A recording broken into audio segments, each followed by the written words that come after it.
In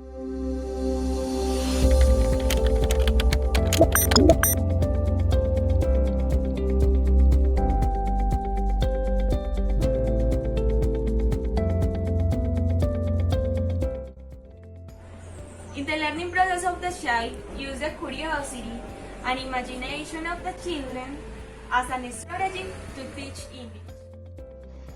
You don't have to complicate too much designing the material you will use.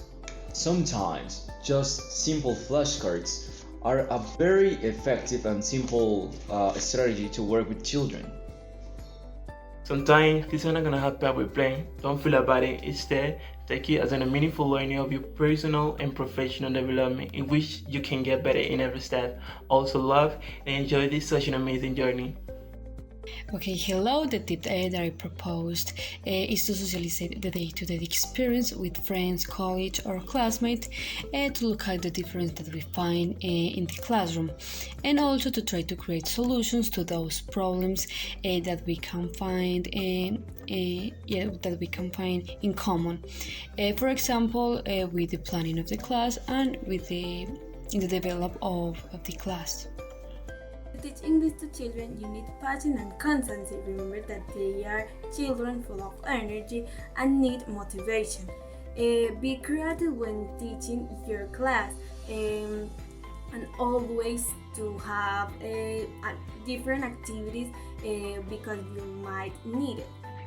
One of the strategies that you need to take into account when you are teaching English to children is to have a really big motivation in the learning process and show them the learning process as the most wonderful thing in the world.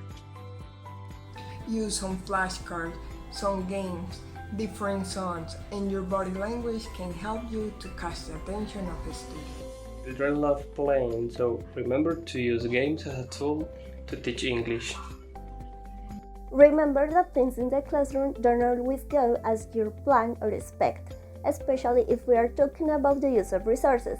But don't worry, that is the reason why I always recommend you to have a plan B for your lessons. Remember that when working with children, everything doesn't go as planned, but the development of a guide that allows the students to follow the topics or as teachers to have clear points of the class will allow you to better manage the time and in return achieve the objectives and generate meaningful learning. Remember to observe your teacher learning process and carry a lesson reflection to know what aspects you should correct or improve. When it comes to teach children, it's important to promote the cooperative learning where the students can work in groups and also help each other learn through academic and social learning experiences. Classroom management is not only about having the students work or being focused in the lesson. You need to know your students and enjoy with them the process.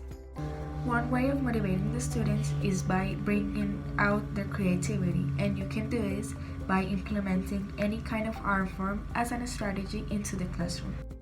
Remember, don't underestimate the knowledge that the students have and that they can acquire.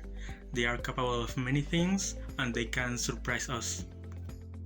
When it comes to instructions, keep them simple. With this, your students will be able to know what they are supposed to do, and also you'll be able to ensure that they're understanding what you expect them to do. A good method to teach children is by experimentation and exploration. We must teach with the human sense